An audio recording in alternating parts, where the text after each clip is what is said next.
Hello and welcome to the course Introduction to the Psychology of Bilingualism and Multilingualism. I am Dr. Ark Verma from the Department of Cognitive Sciences at IIT Kanpur, and this is the final week of this course. In this week, I am going to talk to you about some of the miscellaneous topics about bilingualism and multilingualism and cover a bunch of things that we've not already covered before. We've talked so far about acquisition of bilingualism, multilingualism, usage of bilingualism, multilingualism. We've talked about cognitive consequences. We've talked about control issues. We've talked about many different things.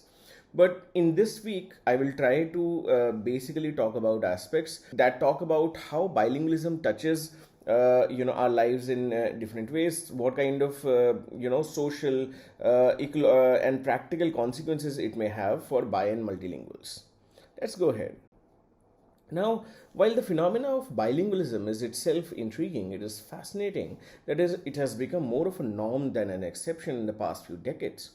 Where anywhere across the world, if you go, and more so in India, it is fascinating that bilingualism and multilingual individuals basically, everybody knows more than one language, and their knowledge of more than one language actually affects different areas of their life. For example, their communicative efficiency, their academic achievement, their ability to learn to read and write, their job prospects, and so many other things. So in this last series of lectures, I will actually focus on some of these interesting aspects of how bi or multilingualism may actually affect different walks of our lives, and we'll try and understand or explain the same.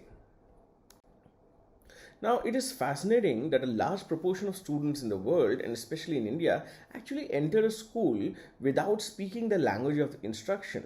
And this is interesting because while there are obviously regional language schools in all parts of India, say for example, there are Hindi medium schools in UP, there are Tamil medium schools in Tamil Nadu, Marathi medium schools in Maharashtra.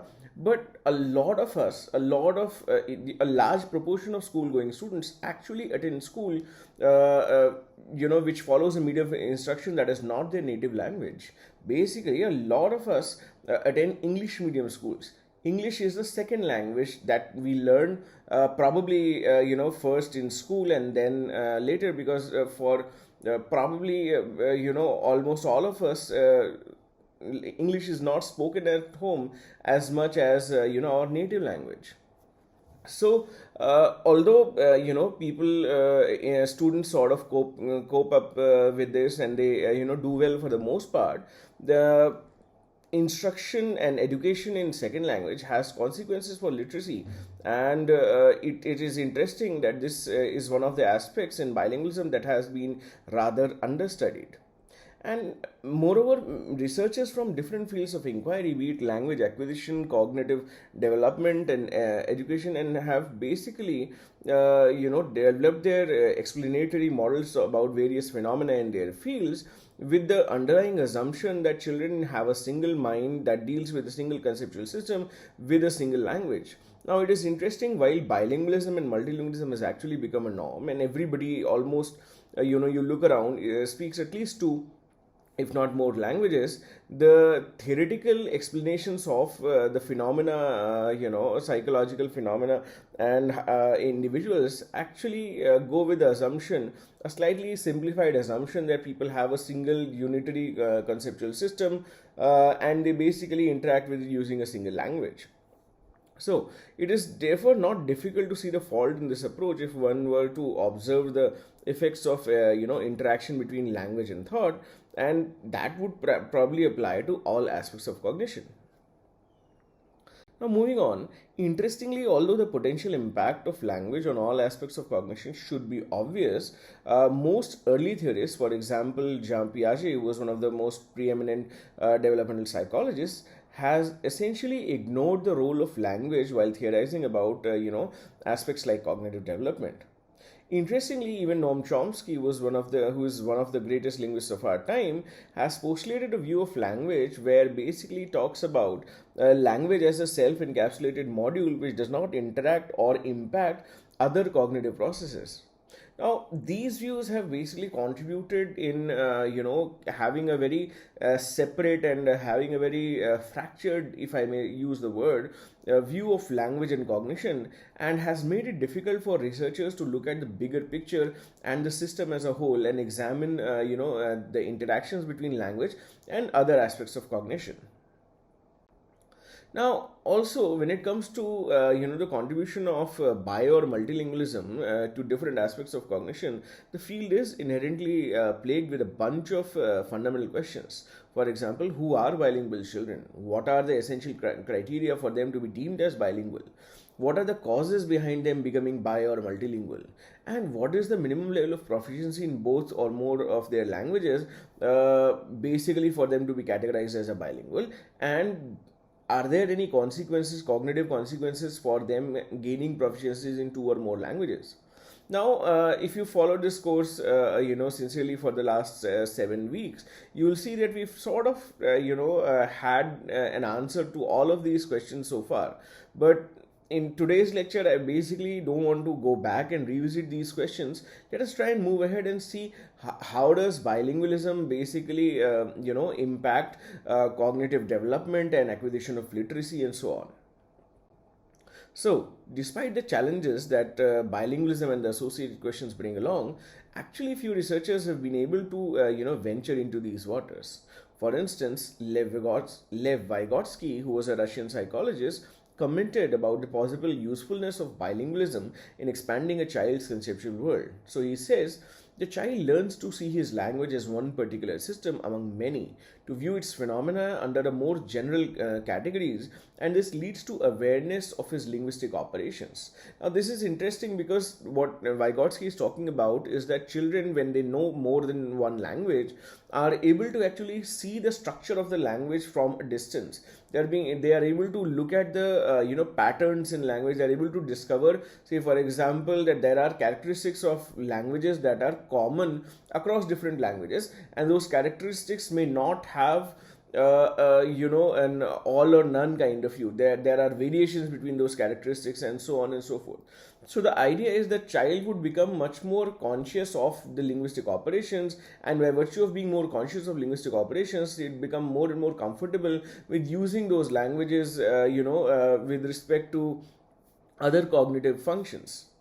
Also, we've discussed the seminal study of Peel and Lambert several times, and they also, while summarizing their study, actually noted that bilingualism and the use of two languages actually provided their participants, who were young children, if you remember, with a more flexible perspective of looking at the world, and it allowed them to perceive and understand the world in different ways. In other words, it did enhance their cognition generally.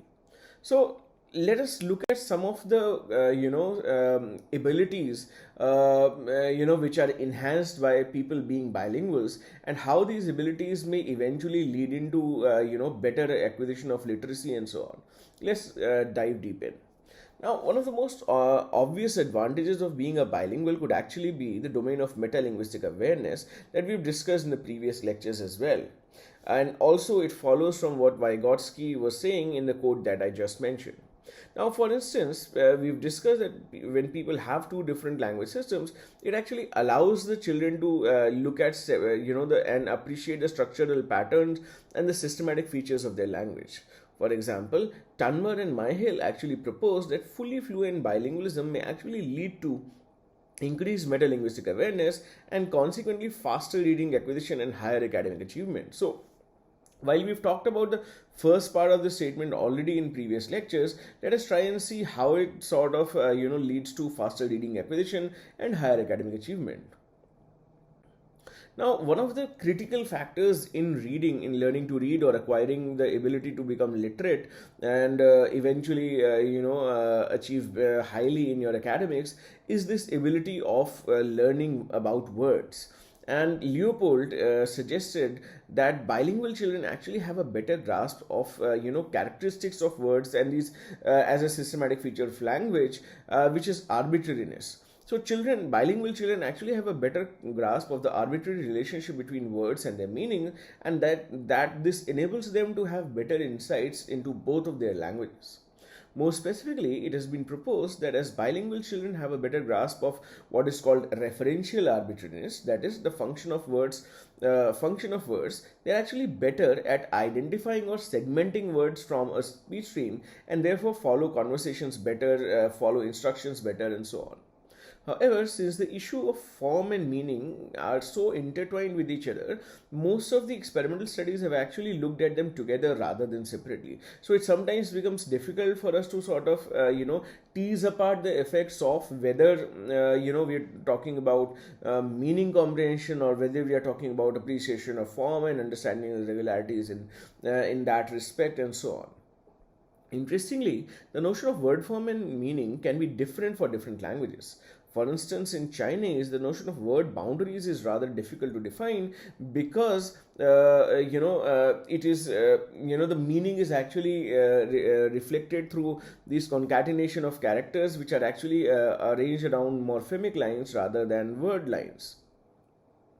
Similarly, Bialystok in 1986 actually compared monolingual and bilingual first graders' knowledge for word boundaries in French, which was their language which was their school language.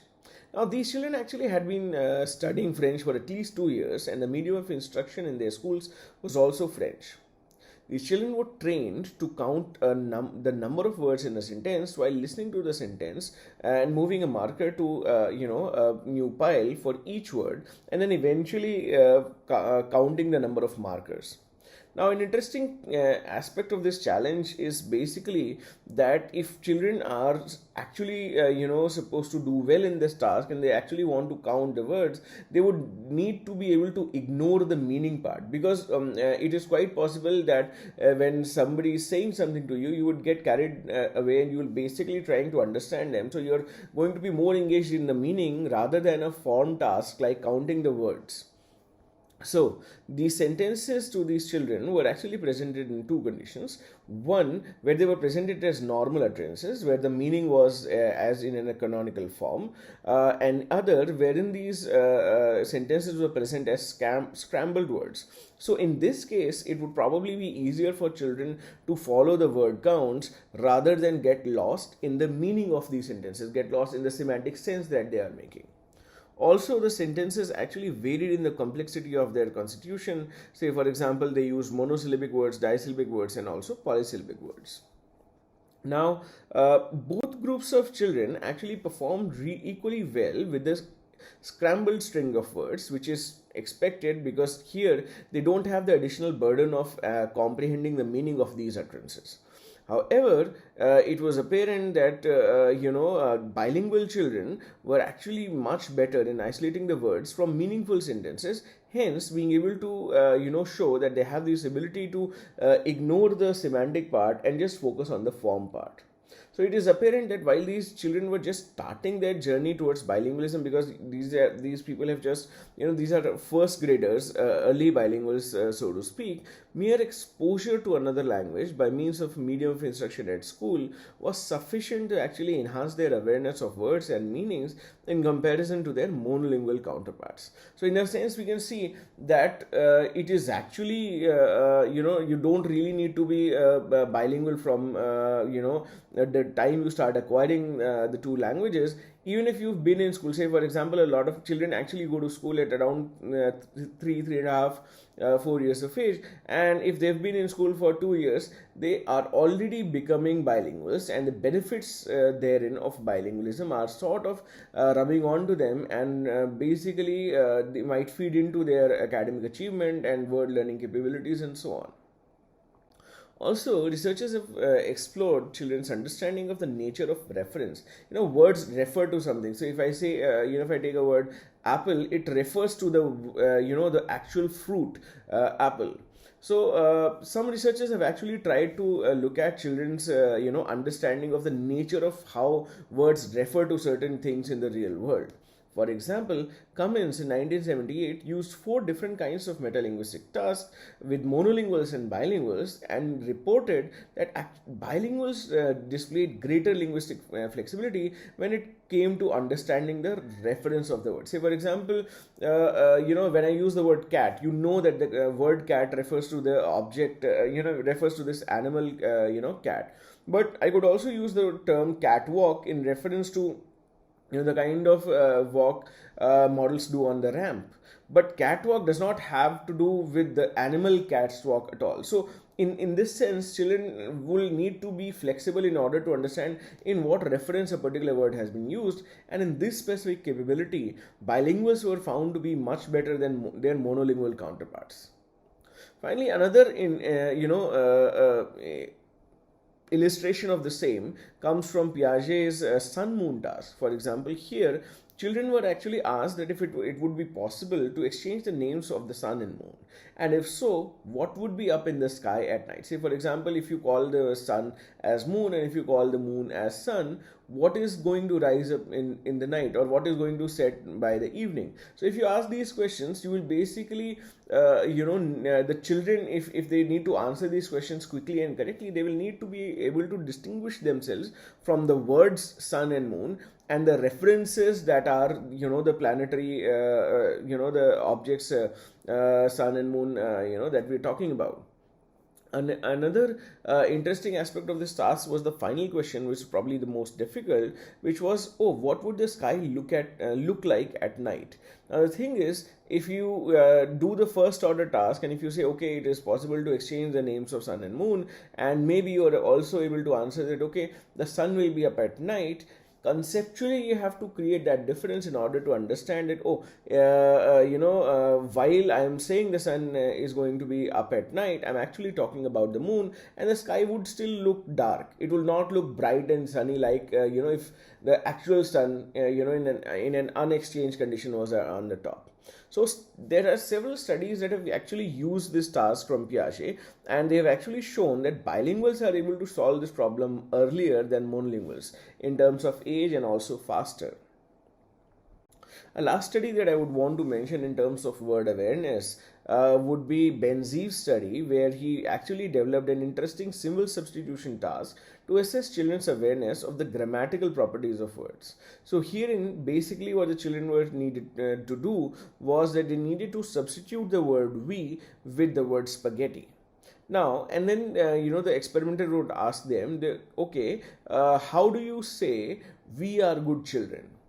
Interestingly, here, children actually should say spaghetti are good children.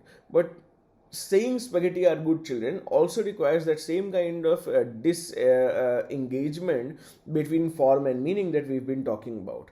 More importantly, it will also require, some kind of disengagement in terms of understanding that the syntactic rules are also getting violated. So when you say we are good children, you know that R goes with we, but spaghetti, R does not go with spaghetti. Typically, spaghetti. Typically, if you are using the word spaghetti in the beginning of the sentence, you might be using it. That spaghetti is very nice, or spaghetti is my favorite food, something like that. But here, both a disengagement between form and meaning, and also an appreciation about what kind of why the particular word R is being used, because you've made this exchange between we and spaghetti.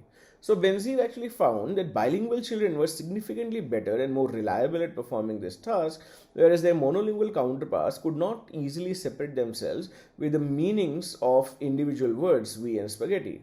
And thus, they actually found it very difficult to, make this requested substitution.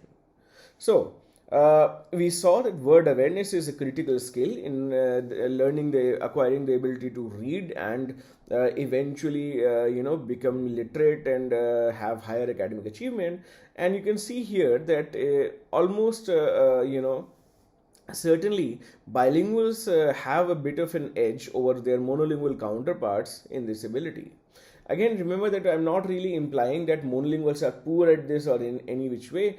Basically, on comparison, we are actually talking about, let's say, bilinguals being relatively better in this aspect of metalinguistic awareness than monolinguals. Moving on to syntactic awareness. Now, obviously, when you're talking about words or language, syntax is one of the prominent characteristics of language, and it also forms part of the metalinguistic awareness that we are actually talking about. So, some prominent metalinguistic tasks have actually looked at the grammaticality judgment task as one of the tools to judge children on their sense of syntactic awareness.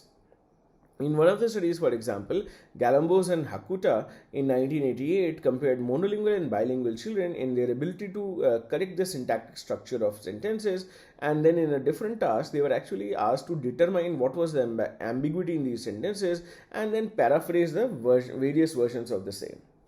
As this was a longitudinal study, the authors actually found a consistent advantage for bilinguals over monolinguals in the first task from the beginning, but no advantage was found in interpreting ambiguity.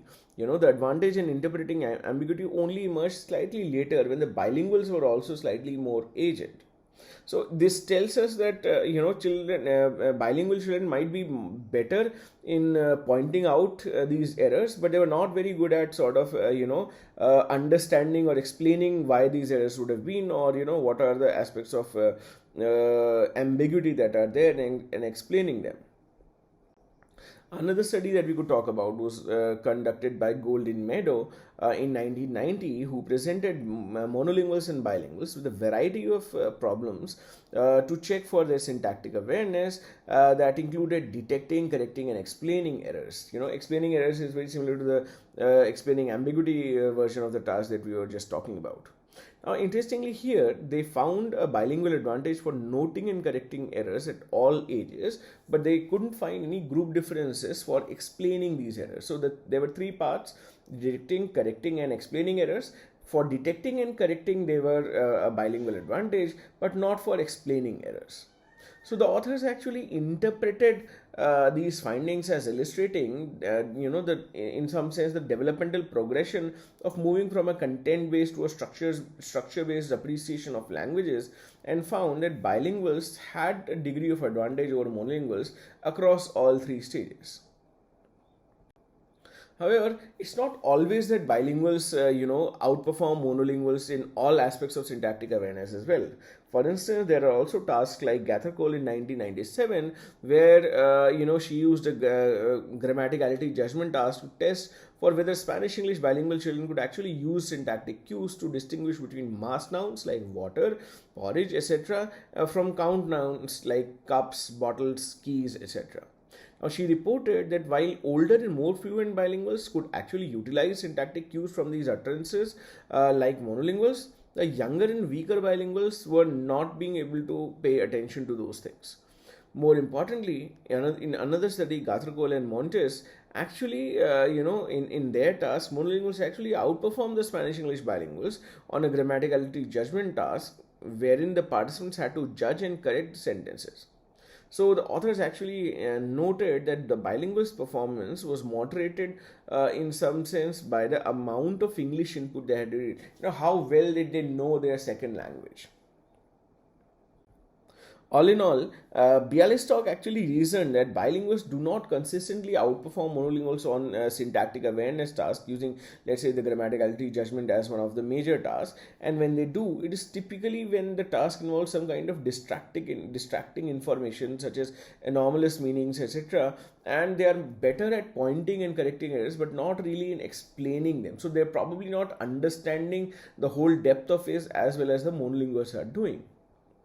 And this is also something that Galambos and Hakuta, actually mentioned in their explanation, that there was no advantage for bilinguals as compared to monolinguals when the task actually involved analysis and explanation of linguistic structure. Moving to phonological awareness, which is also a very important aspect of metalinguistic awareness. It is basically so some studies have also been conducted in the domain of phonological awareness. For example, studies by Carlyle and colleagues in Durgunoglu and colleagues, who have actually shown that the levels of phonological awareness are actually able to predict the levels of reading acquisition in each of the languages of bilingual children. However, very few studies have actually looked at the development of phonological awareness in bilingual children. Let's look at some experiments here. So, Rubin and Turner actually sought to compare the phonological awareness of English speaking first grade children who were either part of French immersion or English educational programs, and actually found an advantage for the French immersion children. Similarly, Brooke and Genesee compared monolinguals and initial state bilinguals longitudinally from kindergarten to first grade on range of tasks.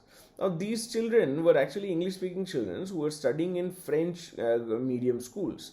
And an advantage that was reported for the children in the French school was in onset rhyme segmentation in kindergarten, which then disappeared in later grades. So, grade 1, grade 2, it sort of goes away. Why is this happening? This is probably happening because French is priming these individuals for syllable counting.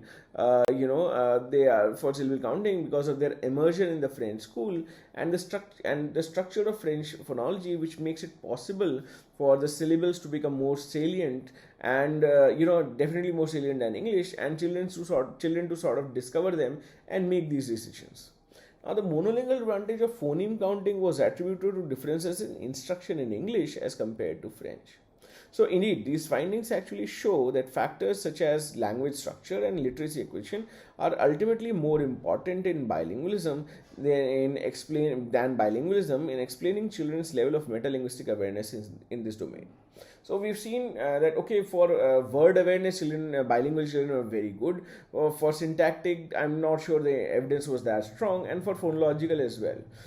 In phonological awareness, an interesting insight comes out that children are very, very sensitive to the way they have been taught in school, the way emphasis has been placed in school on certain aspects of reading and so on. So even more than bilingualism, the manner of instruction and the emphasis in instruction is a critical factor when we are actually talking about comparing bilingual and monolingual children on these different aspects of metalinguistic awareness.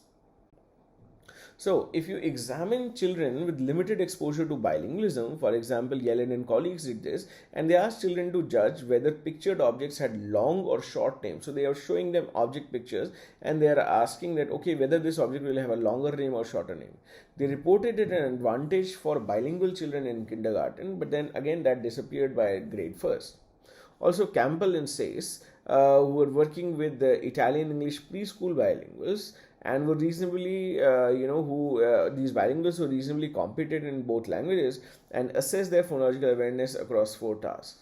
So, Campbell and Sayce actually reported that the bilingual children were better than monolinguals on the phonological tasks, but not so much on letter monitoring. Ideally, you would expect an advantage in letter monitoring as well, because it would need the same kind of disengagement from form and meaning, but again, the results are not very strong on that side. So these studies and a range of later studies, too showed that awareness in phonological, the skills in phonological awareness come to bilinguals only in very early stages, but disappear with age and as they are progressing through grades. So these results have been actually attributed to more robust effects of instruction and learning to read rather than the peculiarities of different writing systems. So the idea is that how are children being instructed to pay attention on what aspects of language actually is a much more important aspect rather than them being bilingual or monolingual. Moving on,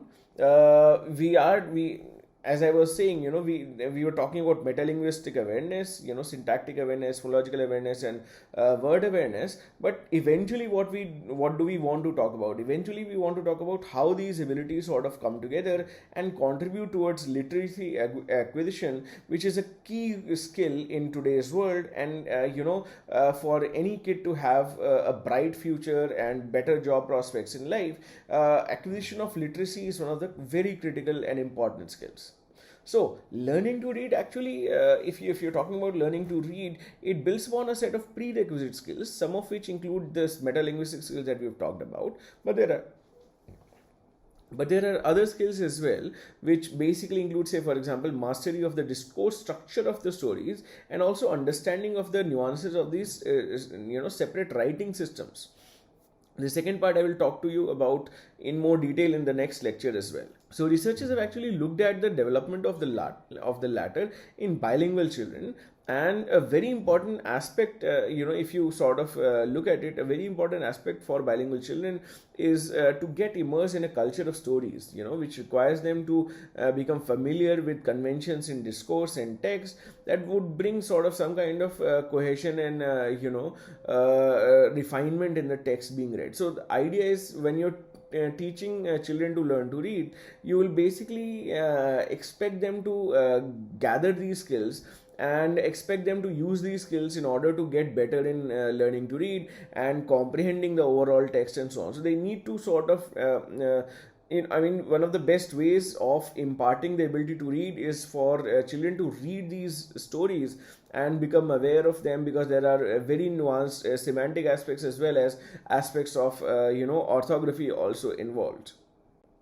So, learning to read does not directly follow from competence in oral speech. This is also something that needs to be pointed out.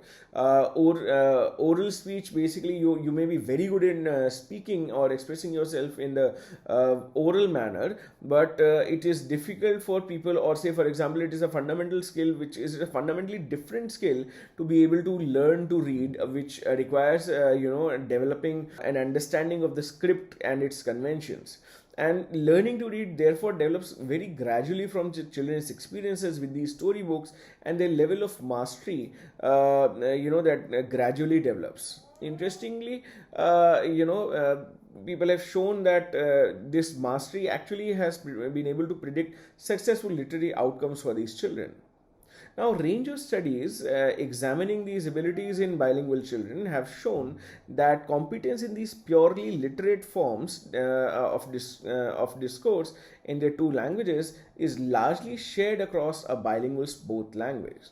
For instance, skills that require children to provide formal definitions or picture descriptions or understandings of metaphors are actually at equivalent level across the bilinguals both languages, although more interactive skills like conversational skills develop individually for the separate languages. Say, for example, if you interact more in Hindi, you will be better in interacting in Hindi. If you interact more in English, you'll interact more in English.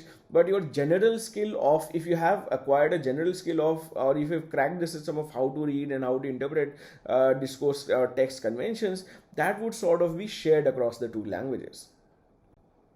Also, for instance, say for example, in a cross-linguistic research enterprise, Wu and colleagues demonstrated that children were able to learn the decontextualized skills with oral and written picture descriptions, and it reflected the emphasis of their school curriculum, with some being better in written, whereas others being better in oral mode. Something that we were seeing with syntactic awareness as well as phonological awareness studies, that the manner in which the school imparts education, the manner in which the school plays emphasis on certain aspects of reading acquisition is actually a very, very critical factor here. So when colleagues actually concluded that second language learners must have direct experience in the target language consistent with the discourse demands of a given task, and if they were to be able to carry out these tasks equally well in both languages. Moving on, before children learn to read independently, they also must be able to acquire concepts that allow them to understand the writing system of a given language, and how is the same used to convey meaning from print. So consequently, researchers have asked whether monolingual and bilingual children who are exposed to writing systems of two different languages acquire these skills in different ways or in the same manner. Across several studies, however, it has been reported that bilingual children outperform monolingual children on, say, for example, the moving word task that we were talking about, which requires children to track the relationship between text and meaning, which we've already seen so far.